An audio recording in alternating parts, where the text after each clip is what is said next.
तो last lecture में हमने देखा इंटरनल ट्रीटमेंट। ठीक है, तो डिफरेंट केमिकल जो यूज़ होता है इंटरनल ट्रीटमेंट में वो है sodium carbonate, sodium aluminate, sodium phosphate, sodium sulphide and compounds of vegetable और इनऑर्गेनिक ओरिजिन। ये सारे केमिकल्स जो है बॉयलर में डाला जाता है ताकि वाटर को जो है उसके इम्प्यूरिटीज़ को रिमूव किया जा सके। नेक्स्ट है आपका एक्सटर्नल ट्रीटमेंट। तो ये क्या है? इट इज़ द रिडक्शन और removal of impurities from water outside the boiler. अब इसमें तो इंटरनल ट्रीटमेंट में क्या था कि बॉयलर के अंदर में हम लोग ट्रीटमेंट करते थे। अभी जो है एक्सटर्नल ट्रीटमेंट में क्या होता है कि बॉयलर में वाटर जाने से पहले ही उसको ट्रीट कर लिया जाता है। ठीक है, तो ये कैसे किया जाता है? इन जनरल एक्सटर्नल ट्रीटमेंट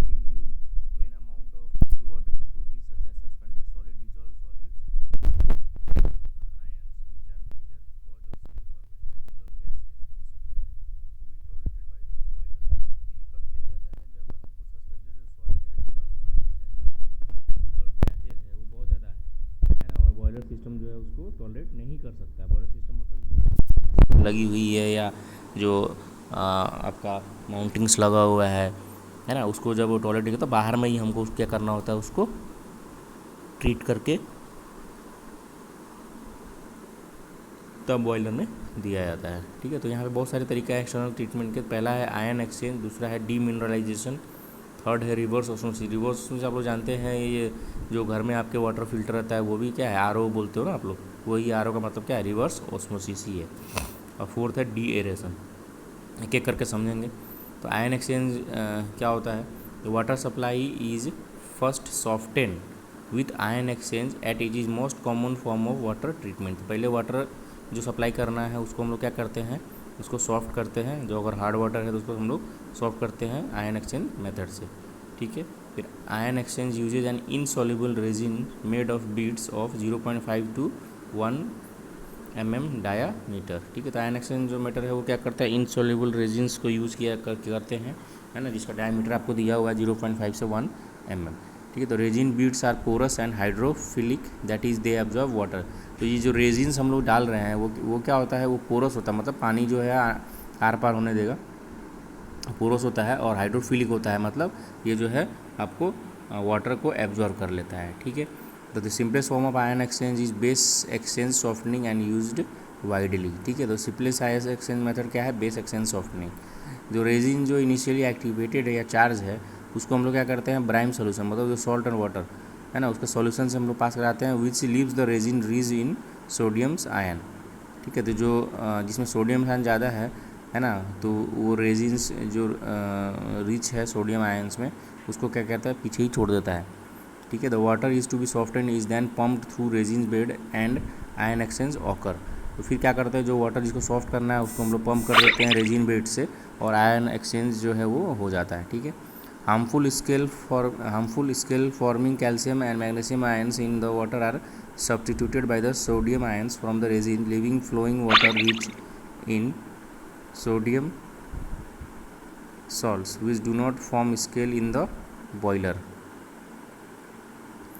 ठीक है, तो ये क्या है, जितने भी हार्मफुल और scale forming calcium magnesium ion है वाटर में, उसको वो हट जाता है through sodium ions from the resins, leaving the water rich in sodium salt which do not form scale in the boiler. ठीक है, next the resin has a finite exchange capacity and needs to be regularly recharge with a brine solution. ठीक है, तो resin जिसका finite exchange capacity है, तो उसको बार बार हम लोग क्या करता है, रिचार्ज करना होता है ब्राइम सॉल्यूशन से। ठीक है, फिर softener relatively cheap to operate and can produce treated water reliably for many year. तो ये सॉफ्टनर जो हम लोग यूज़ करते हैं ये बहुत ही सस्ता होता है और इसको हम लोग बहुत साल तक यूज़ किया जा सकता है। ठीक है, they can be used successfully even in high alkaline hardness areas provided at least 50% of condensate is return. ठीक है, तो इसको हम लोग हाई अल्कलाइन हार्डनेस वाटर में भी यूज कर सकते हैं। When there is little or no condensate return, more sophisticated type of ion exchange is preferable. जहाँ पे जो है आपको क्या है, बहुत कम या बिल्कुल भी नहीं जहाँ पे कंडेंसेट रिटर्न है, वहाँ पे हम लोग दूसरे तरह के आयन एक्सचेंज को प्रीफर करते हैं। ठीक है, तो ये जो है आपका आयन एक्सचेंज मेथड हो गया। ठीक है। तो आप ये एक मेथड हो गया। फिर दूसरा मेथड आपका क्या है, इसमें ही आपको दिया हुआ है दूसरे जो मेथड्स हैं आयन एक्सचेंज के ही, जो ज़्यादा सोफिस्टिकेटेड हैं, है ना। और तो वो क्या है इसमें, डी अल्कलाइजेशन मतलब disadvantage of base exchange softening is that there is no reduction in waters TDS and alkalinity. ठीक है, तो जो वाटर होगा अल्कलाइन और टीडीएस ज़्यादा होगा, उसका कोई चेंज नहीं होता है इसमें आयन एक्सचेंज मेथड में। ठीक है, this is overcome by dealkalizer that first remove 90 to 95% of alkalinity. तो इस डी अल्कलाइजेशन में क्या करते हैं कि पहले जो है 90 to 95% जो अल्कलिनिटी जो है वो कम कर लेते हैं। ठीक है, और डिक्नाइज is really use without base exchange softener. इसमें इस मेथड में जो है हम लोग कोई भी बेस एक्सचेंज सॉफ्टनर यूज नहीं करते हैं। ठीक है, तो ये इसका हो गया। सेकेंड मेथड है हमारा डीमिनरलाइजेशन। डीमिनरलाइजेशन क्या है, it is typically only use with high pressure boiler of more than 30 bar such as those in power station and so is not relevant to most industrial application। तो demineralisation क्या है, high pressure boiler जिस मतलब 30 बार से जिसका ज़्यादा pressure है ना, उसको हम हाई प्रेशर बॉयलर बोलते हैं। तो उसमें ये यूज़ किया जाता है, और लेकिन बहुत सारे जो है इंडस्ट्रियल एप्लीकेशन में ये यूज़ नहीं होता है।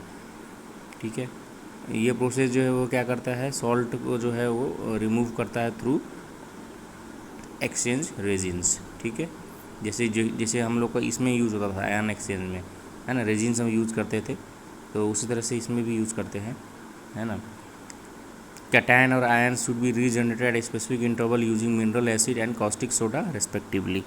ठीक है, ये सब मेथड्स आपको समझ में आ रहा होगा कि हाँ, कैटायन और आयन मतलब जो पॉजिटिव आयन और नेगेटिव आयन जो है उसको रीजनरेट करते हैं कुछ वक्त पे, और फिर उसको क्या करते हैं, रिएक्शन करवाते हैं जो भी मिनरल्स उसके अंदर होगा वाटर के अंदर, है ना, वाटर में जो सॉल्युबल होगा उसको क्या करेगा वो जो है दूसरा कंपाउंड बना के जो है आपको बाहर निकाल लेगा। ठीक है, सिलिका को रिमूव करते हैं इस मेथड से, है ना, जो by correct choice of अनायन resin. ठीक है, जो अनायन रेजिन्स है उसको हम लोग करेक्ट चॉइस करके फिर सिलिका को बाहर निकालते हैं।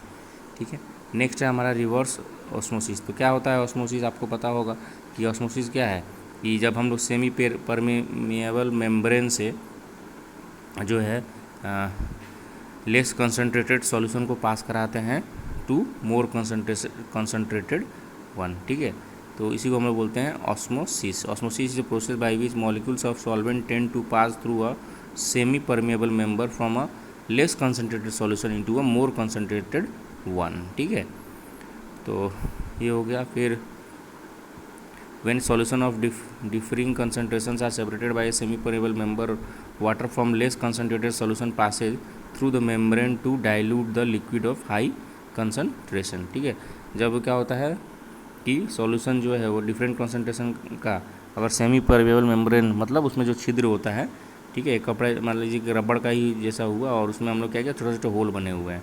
ठीक है, तो वाटर जो है वो लेस कंसंट्रेशन सॉल्यूशन से पास कराते हैं हम लोग through membrane to dilute the liquid of high concentration को डाइल्यूट करने के लिए। ठीक है, if solution of high concentration is pressurize, जब सॉल्यूशन ऑफ हाई कंसंट्रेशन को हम लोग क्या करेंगे, प्रेशराइज करेंगे एक तरफ से, तो क्या होगा, प्रोसेस जो है वो रिवर्स हो जाएगा, तो वो उसको हम लोग बोलते हैं रिवर्स ऑस्मोसिस। इसमें क्या होता है कि हाई कंसंट्रेशन सॉल्यूशन जो है वो क्या होता है, वीकर सॉल्यूशन की तरफ मूव करता है। ठीक है, the quality of water produce depends upon the concentration of solution on the high pressure side and pressure differential across the member. मतलब क्वालिटी ऑफ वाटर जो प्रोड्यूस होगा वो डिपेंड करेगा क्या, सॉल्यूशन का कितना हाई प्रेशर साइड में solution कितना कॉन्सेंट्रेटेड है और कितना प्रेशर डिफरेंस है मेम्ब्रेन के बीच में। This process is suitable for water with very high TDS such as sea water. तो सी वाटर को भी हम लोग रिवर्स ऑस्मोसिस से जो है वो ट्रीट कर सकते हैं और इसका TDS बहुत ज़्यादा होता है ना। रिवर्स ऑस्मोसिस जो है वो हाई प्रेशर यूज करता है to overcome osmotic pressure and artificially reverse the process. ठीक है, तो आर्टिफिशियली हम लोग क्या करते हैं, ऑस्मोसिस को ही प्रोसेस को रिवर्स कर देते हैं, मतलब हाई कंसंट्रेशन से लो कंसंट्रेशन में हम लोग जो है वो फ्लूइड को सेमी परमेएबल मेम्ब्रेन से पास कराते हैं, इसलिए हम लोग इसको रिवर्स ऑस्मोसिस बोलते हैं। ठीक है, ये आप देख सकते हैं पिक्चर में कि यहाँ पे आपको सेमी परमेएबल मेम्ब्रेन है और लेस कंसंट्रेशन सॉल्यूशन से मोर कंसंट्रेशन सॉल्यूशन में आपको इसमें जा रहा है। तो ये हमारा ऑस्मोसिस प्रोसेस है, लेकिन बिल्कुल इसका उल्टा, मतलब हाई कंसंट्रेशन साइड में आप नीचे देख सकते हैं फिगर 6.7.2 में कि आप एक्सटर्नल प्रेशर जब अप्लाई कर रहे हैं तो मोस्ट कंसनट्रेशन सॉल्यूशन से क्या हो रहा है, लेस कंसनट्रेटेड सॉल्यूशन की तरफ जो है आपका जो है फ्लूइड फ्लो होता है। ठीक है, तो ये आपका आरओ हो गया, रिवर्स ऑस्मोसिस सिस्टम। तो आप ये समझ सकते हैं कि यहाँ पे फीड वाटर हम दे रहे हैं और कंसनट्रेट फ्लो जो है इधर से बाहर निकल रहा है, और इधर राइट हैंड साइड में क्या है आपका फ्रेश वाटर जो है वो प्रोड्यूस हो रहा है। ठीक है, तो हमको लेकिन एक्सटर्नल प्रेशर देना पड़ता है इसमें। ठीक है, नेक्स्ट लेक्चर में हम लोग जो लास्ट मेथड है उसको पढ़ेंगे। Thank you.